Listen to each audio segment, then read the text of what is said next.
Okay, so you've made the big announcement and now you need to get all your friends and family to the ceremony. But how? Well, I'm here to look at a more traditional approach that will add a touch of glamour to any occasion. So we need to establish to start off with that you're a calligrapher. Now, is that the right expression? Well, I trained as a calligrapher, gilder and heraldic artist, and my specialism was historical tools and materials. So people tend to more refer to me as a scribe than a calligrapher. Now, I hear traditionally you use cow skin. Tell me a bit about that. Well, historically, letterforms of manuscripts were written on papyrus, and around the second to 4th century there was a huge uproar with papyrus supply from Egypt, and the Egyptians decided they weren't going to supply papyrus to Europe anymore, so they had to find an alternative surface. Parchment and vellum come from animal skins, basically treated like leather. If a couple come to you, where exactly do you start? What services do you offer? I have had guys come to me when they want to propose.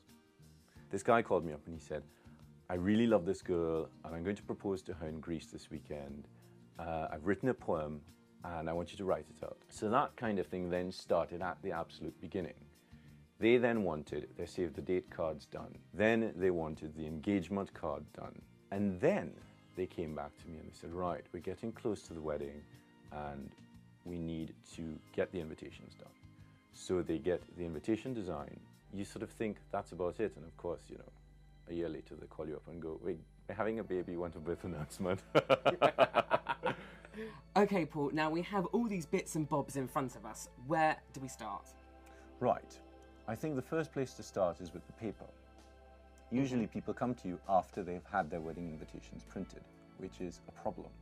Because invariably, some papers are not good enough to write calligraphy on. They might look beautiful and so they you might have a be specific modern. type of paper that you use? Well, there's a specific range that you need to work within. For instance, this is a really nice envelope. This is called a cold pressed paper. So the paper has been rolled between two huge rollers which are cold. This, on the other hand, is a hot pressed paper where those two rollers are actually heated. Right. So what you end up with is a smooth surface. Now, one of the problems with modern paper is they tend to be coated. And if you have a coating on a surface, the coating, when you apply ink to the surface, the coating actually wets the surface. The ink wets the surface and picks up the coating, so it clogs the pen. But also the ink has nowhere to go. So it sits on the surface and just spreads. So you can't get a sharp enough letter. So if you're going to go for having invitations printed on any kind of stationery, you need to check with your calligrapher, or hopefully your printer will know what to do. Now, moving on from paper, I can see in front of us here, we've got shells, we've got feathers, we've got fountain pens, or all kinds of things. Dip pen. Dip pens, thank you for the technical expression. How do you put pen to paper? Right. With the advent of different types of pigments, we see here red and we see some blue and we see some purple in here.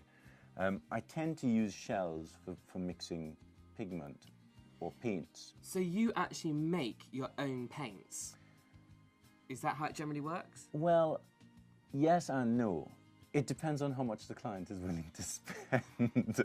It's always the way, always the way. There are two major types of tools used in calligraphy. There's the pointed pen, which gives you a fine, if you apply pressure to it, it spreads.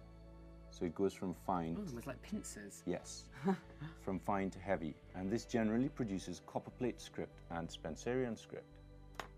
This is a square edge tool. So you don't apply pressure to this. What causes the nib to make a heavier mark is the angle of that square edge to the bottom line of the letters. Those are two major implements that affect script choice. And of course, this tool, the pointed pen, is the most temperamental tool because it does produce the most beautiful letters.